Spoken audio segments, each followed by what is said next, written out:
En el capítulo pasado, queridos amigos y amigas, nos habíamos quedado en que el padre Félix había fundado aquella obra de oración y caridad en favor de los sacerdotes y que había ido tratando de imbuirla pues del espíritu sacerdotal de las obras de la cruz, específicamente de los escritos de doña Concha Cabrera. Bueno, todo parecía marchar sobre ruedas con tranquilidad. Sin embargo, en este tiempo, estamos hablando en principios de 1919, dos hechos van a venir a turbar esa paz, esa tranquilidad de la que casi nunca gozó el pobre padre Félix. Desde enero de 1919, el padre Félix pensó que había llegado el momento, después de tantos años, de decidir pedir pasar de la Sociedad de María a los misioneros del Espíritu Santo, pero acudiendo directamente al Vaticano. Aquí hay una cosa que observar. Si ustedes se acuerdan, una de las condiciones para fundar la congregación había sido que ni el padre Mir ni el padre Félix pertenecieran nunca a los misioneros del Espíritu Santo. Pero el padre Félix pensó que si un papa había puesto ese veto, que ya estaba en el cielo, el pobre San Pío X, otro papa podría, que era Benedicto XV, podía pues cambiar ese hecho. Miren, les voy a contar una anécdota graciosa. Cuando el Papa San Juan XXIII llegó al pontificado, pues él era un hombre sencillo, de campo, alegre, que le encantaba el trato con las personas, aunque había sido diplomático en Turquía y en París. Era un hombre llano, le gustaba el pueblo. Y entonces llega al Vaticano y lo primero, pues el primer día de la comida, ya llega y lo pasan al comedor, un biombo, le ponen la comida y todo el mundo se va. Y el otro se queda con las viandas ahí. Y ya cuando entran a recoger le preguntan, oiga, ¿y por qué? ¿Por qué comí solo? Y le dice, ay, Santo Padre, es que esa es la ley, que los pontífices tienen que comer solos, porque comer es un acto animal y no lo deben de ver. Dijo el Papa, ah, sí, qué interesante. ¿Y quién puso esa ley? Ah, pues el Papa Urbano VIII. Ah, pues ahora otro papa cambia esa ley. Desde hoy en adelante en mi mesa hay gente para compartir conmigo la comida. Bueno, entonces, con esta anécdota graciosa, queremos decir que lo que un papa cambia o pone, otro papa lo puede cambiar. Y esto es lo que pensó el padre Félix. Entonces, el Papa Benedicto XV pues estaba sucediendo a San Pío X y todos los obispos mexicanos apoyaban que el padre Félix hiciera esa petición. Entonces quería ir a Roma con una serie de cartas que los obispos le daban para que él pasara. Pero sucedió una cosa, ¿verdad? El padre Rafán, ¿se acuerdan? Aquel padre que era el superior general en ese momento del padre Félix, superior general de la Congregación de María, al enterarse de que el padre Félix iba a pedir por sus pistolas al Vaticano el cambio de congregación, se puso no enojado, furioso, se puso furioso. Y entonces, apoyado por el padre Copperé, que era el procurador ante la Santa Sede de parte de los sacerdotes maristas, pues por él fueron a meter ahí cizaña para que se le negara el permiso. Es una cosa que, miren, históricamente, pues, se puede comprender, pero fueron extremadamente duros la Sociedad de María. Nosotros hoy, en este día, tenemos una relación súper buena. Son nuestros hermanos mayores, ellos formaron al padre Félix, pero la verdad es que se portaron re mal, históricamente, ¿verdad? Entonces el padre Félix pues le escribe una carta al padre Rafán justificando su actitud. Dice, a ver, esta congregación que me encargaron los obispos mexicanos, que era verdad, está en crecimiento, es una plantita muy débil. Si yo me voy, los obispos mismos dicen, es una atrocidad que se vaya, es una esperanza para este país, esa congregación, usted debe de estar ahí. Y esa es la razón, querido padre Rafa, por la que yo acudí a Roma, haciendo omiso caso de las prohibiciones de ustedes, porque como religioso tengo derecho a hacerlo. Efectivamente lo tenía.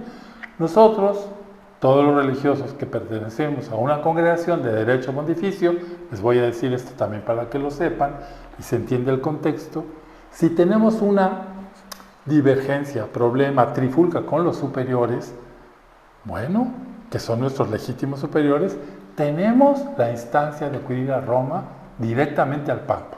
Santo Padre, en mi congregación pasó esto, mis superiores me dicen esto, yo no estoy de acuerdo, acudo a usted.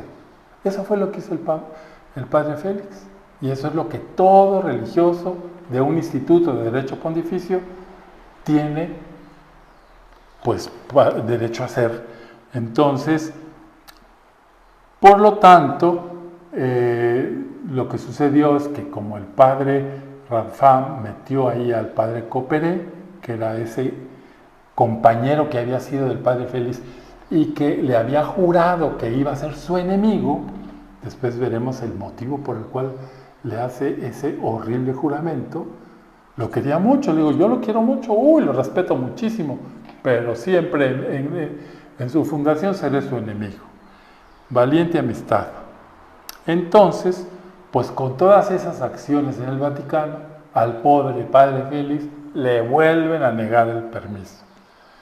Bueno, ese es uno de los motivos por el que la calma en la que había estado un ratito se agita. Y otra es que, para hacerle más pesado el problema al pobre padre Félix, en octubre de ese año de 1919, la familia Greville le solicita al padre que regrese a Europa. Válgame Dios, estos bienhechores que eran magníficos, munificentes, generosísimos, que sin ellos no se hubiera fundado la congregación de los misioneros, eran también, pues, muy demandantes con el padre Félix. Entonces, ¿qué es lo que había sucedido? Pues que ellos tenían tres hijitas que se habían ido, las tres hermosas hijas de estos hombres tan importantes, George y Elizabeth Greville, a vivir una vida de claustro con las carmelitas descalzas. Y una de ellas, que era dirigida y amaba al padre Félix, y estaba en un convento carmelita en Francia, había entrado en crisis severa. Y la monjita dijo, yo no puedo dar un paso si no viene mi querido padre Félix. Y entonces, pues los papás le escriben al padre Félix, y el padre Félix se pone pálido, frío, sudoroso, por una razón, una grave razón, porque está a punto de vencerse el plazo para regresar a su congregación, y si él va a Francia a atender a la monjita y lo atrapa ya en Francia, digamos cuando se vence el plazo, pues calcula que ya no lo van a dejar regresar a México. Entonces por eso sí se puso pálido y sudoroso. Entonces le quedaba muy poquito tiempo para cimentar a los misioneros. Eran 18, apenas 18 misioneros, pero era una esperanza, ¿verdad?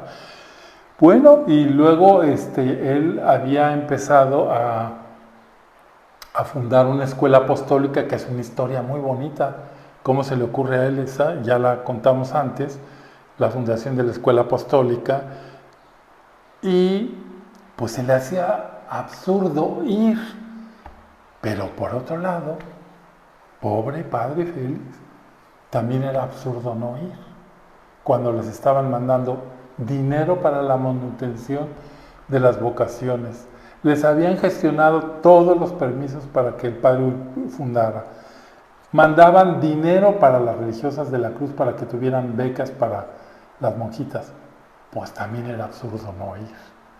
Entonces, ¿qué hacer? Los Greville, estaba claro, eran una providencia para los misioneros.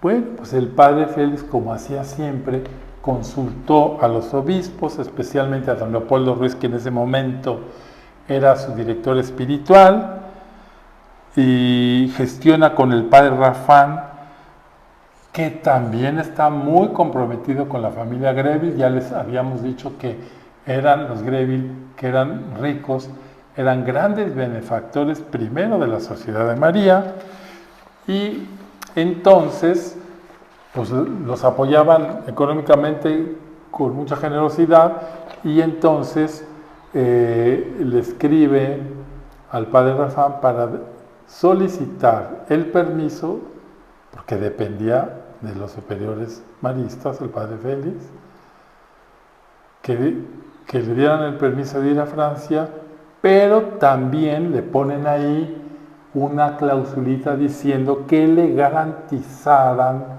el regreso recto trámite, manteniendo la fecha de su regreso hasta 1920, sin ninguna prórroga ni cambio. O sea, decía, a ver, el contrato está acordado hasta 20. Este padrecito va a ir en 19, me hacen favor de dejarlo regresar. Es la sustancia de la carta. Bueno, pues apremiado por el proceso de su fundación, y a pesar de que también George Greville pues se molestó porque pensaba que en todo aquello había como mucha confusión, y que era importantísimo que dejaran ir al padre Félix para poder atender a su hijita, pues le dice al padre Rafán que le garantice ese recto regreso a su viaje. Bueno, el padre Rafán, con lo que había pasado antes y con lo que pasa ahora, estaba en el colmo del enojo. Se enojó tanto, que ya no quería ni hablar con el padre Félix. Otra vez la expresión, pobre padre Félix, ¿él qué tenía que ver en eso? Y sin embargo, el coraje es con el súbdito, porque no está obedeciendo ni está haciendo lo que le pedimos. Pero el otro padre pues estaba entre la espada y la pared. Ni siquiera se dignó escribirle el padre Rafán al padre Félix. Le pidió a su secretario que le escriba diciendo: está bien, ya no demore su venida. No se tomará ninguna decisión sin su presencia. El padre general renueva esa promesa de que usted podrá volver recto trámite. Esperar la decisión de Roma sería demasiado largo. Toda demora estaría fuera de la obediencia. Sus temores de no volver a México son injustos, le dicen. No eran injustos.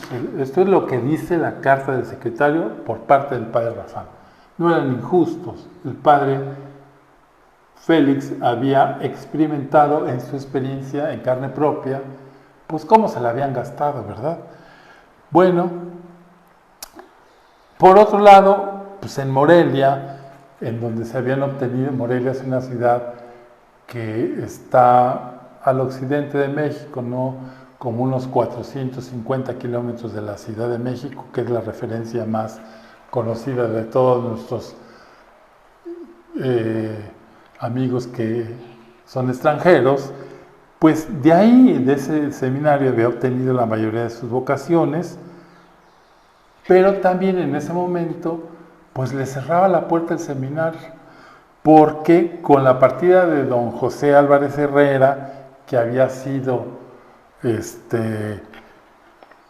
un seminarista de ahí, cuando el padre viajó a Francia, esta fue la última vocación que le permitieron José Álvarez Herrera, la última vocación que le permitieron llevarse al padre Félix a la congregación.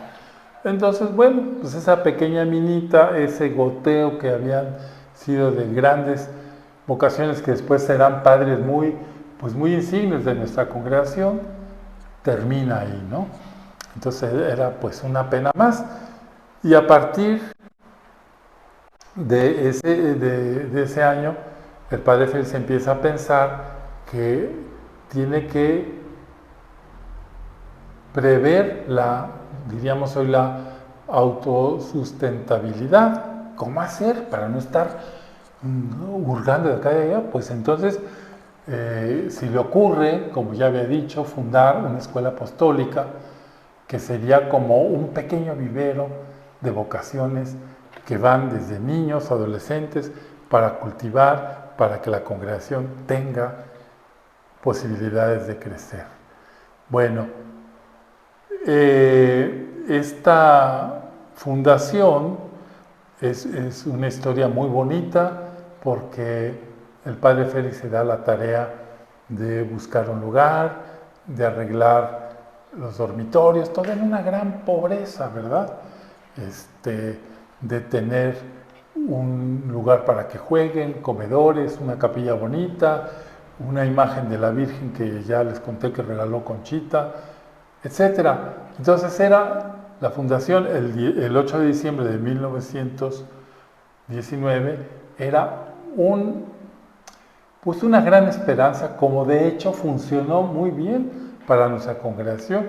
Les quiero decir que las apostólicas sobrevivieron prácticamente hasta hace 4 o 5 años. Estuvieron dando vocaciones a la congregación.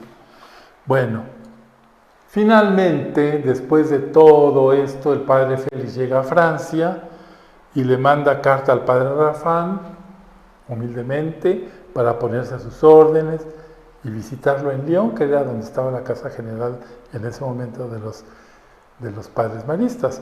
Y el padre Raffan, enfadado con el padre, no lo quiere ver. Pero el padre Félix tenía 2 justificaciones que mal que bien había expuesto en carta a Monseñor Copperé, ese compañero de él.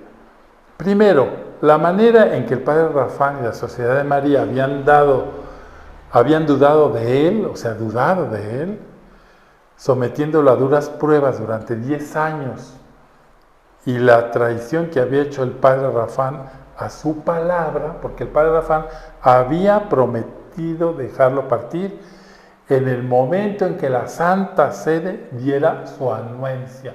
Y ahora se echaba para atrás, se enojaba, se molestaba, veía una traición en su hijo Félix. Si no hubiera sido por la intervención de los Greville y de Monseñor Ibarra, estaría todavía en San Chamón dando clases a los estudiantistas. Segundo, la congregación que había fundado en momentos imposibles, la revolución, y que era prueba de que las revelaciones de aquella señora, Concepción Cabrera, que ellos habían despreciado de alguna manera y que le habían prohibido entrar en contacto con ella, pues eran la prueba de que la elección que Dios había hecho de él a través de Conchita, pues había sido verdad, y además estaba avalada por un campo de obispos insignes de la nación mexicana. Bueno, yo siempre lo he dicho, parece que es un poco feo, pero los europeos siempre ven para abajo al latinoamericano, para abajo o abajo.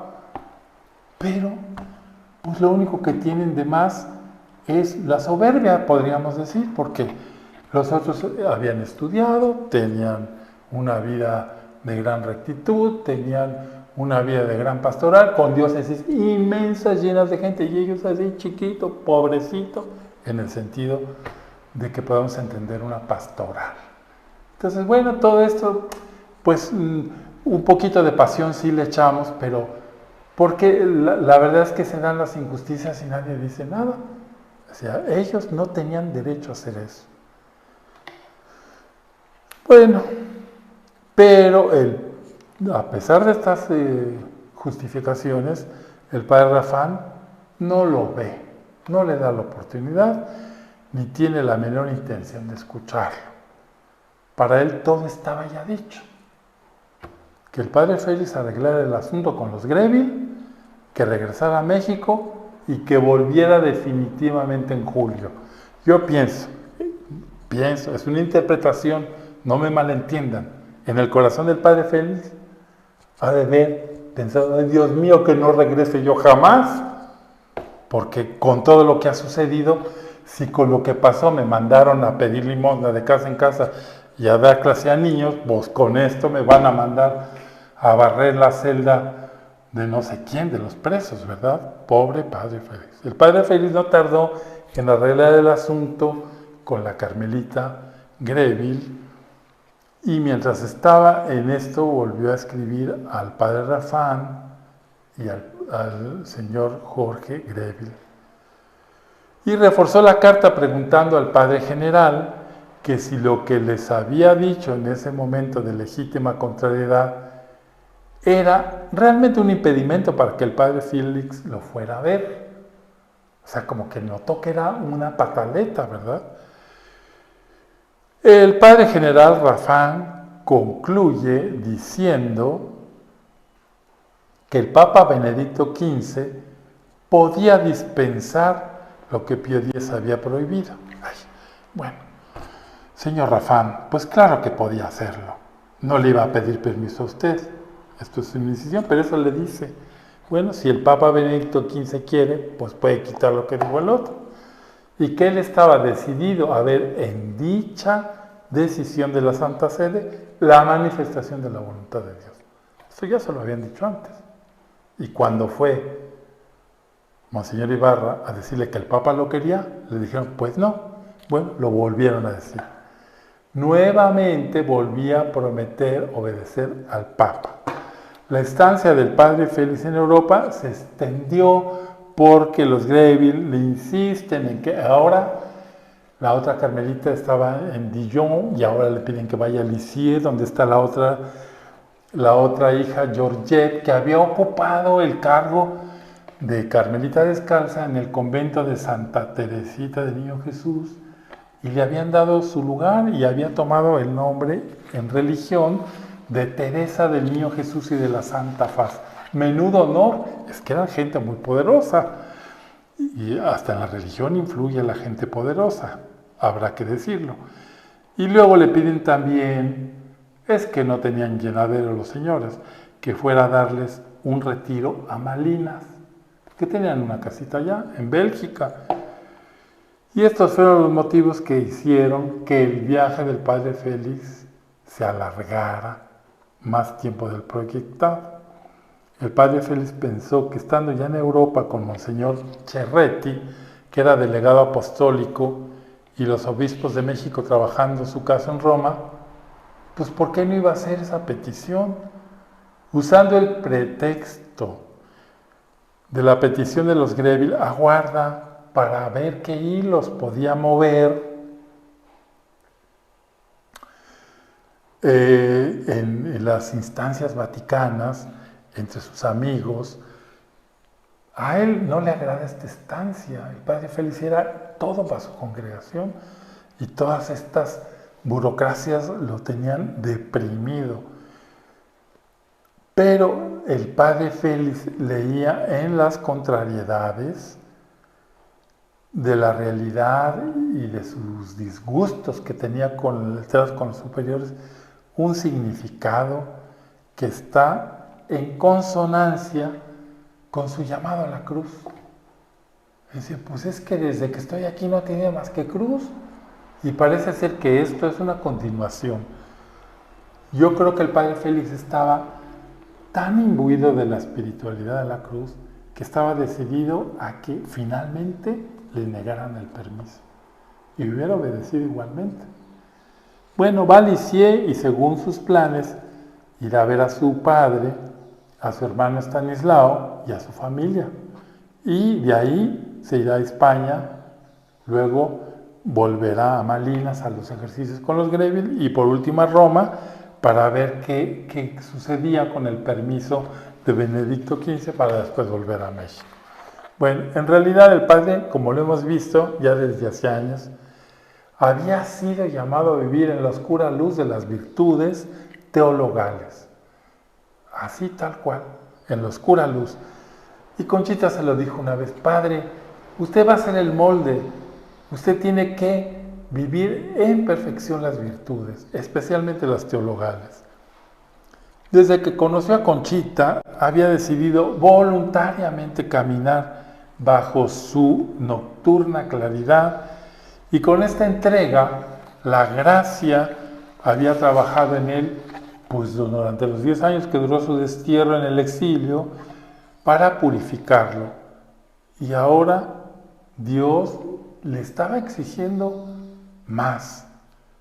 Bueno, la exigencia le va a llegar todavía a una nota más alta cuando, mientras está en exilio, la propiedad de la familia, una nueva carta del padre Rafán le llega, que responde a la escrita por el padre Félix, aquella que acabo de mencionar, el 3 de febrero desde Lisieux, informándole que iría a ver al padre Gobán, quien había sido para él su consejero y director espiritual en los años aquellos dificilísimos de destierro en Barcelona. La carta fechada el 5 de febrero que le manda el padre Rafán, además de reiterarle las razones por las cuales se oponía a que saliera de la Sociedad de María, ahora le prohibía ir a España. El padre había solicitado ir a ver al padre Gobán, le prohíbe ir a España, y le recordaba que las cláusulas que el mismo viaje y los obispos mexicanos habían establecido eran ir a Europa, resolver el asunto de los Greville y regresar recto trámite. Así es que estaba considerada la ida a España, padre Félix, mucho menos ir a la Santa Sede. Así es que cumpla su compromiso, regrésese. Bueno, el padre Félix, que tenía ese deseo, pues es de nuevo invitado a vivir la cruz. Como gran amante de María, se pone bajo su protección y le pide la fuerza para estar de pie en el misterio de la cruz.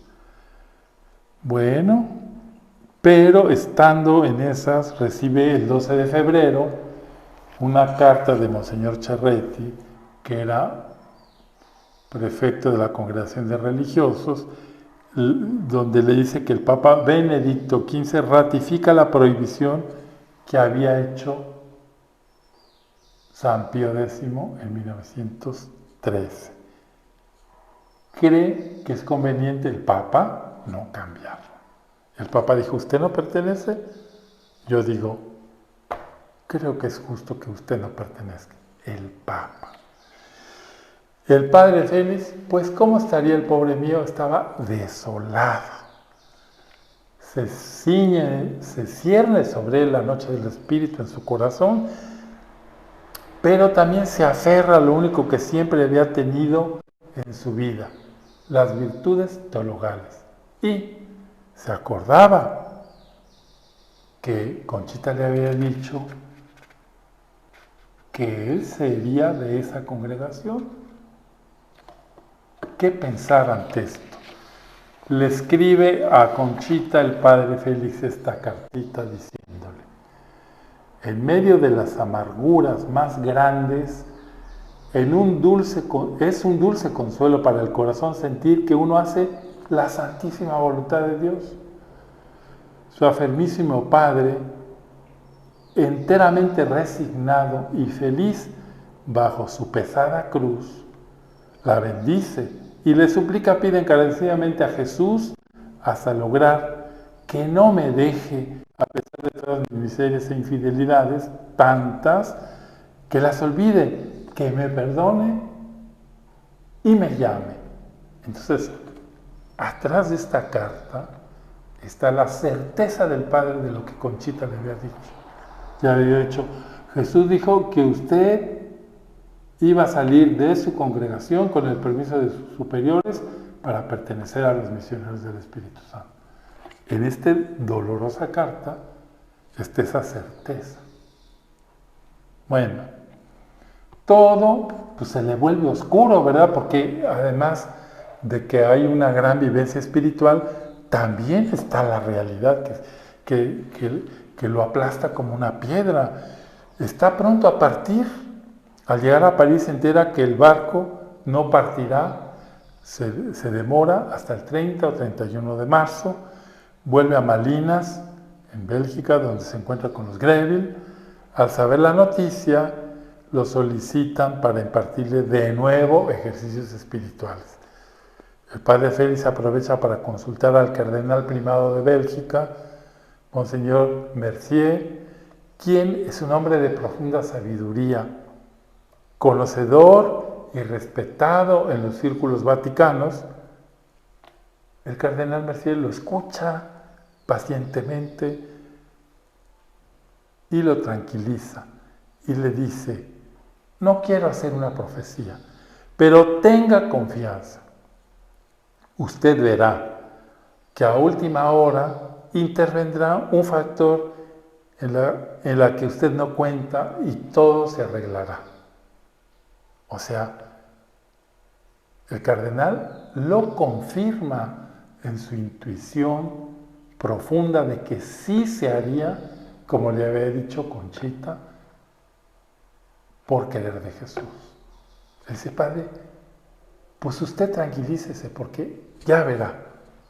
No quiero hacer profecía, pero va a pasar.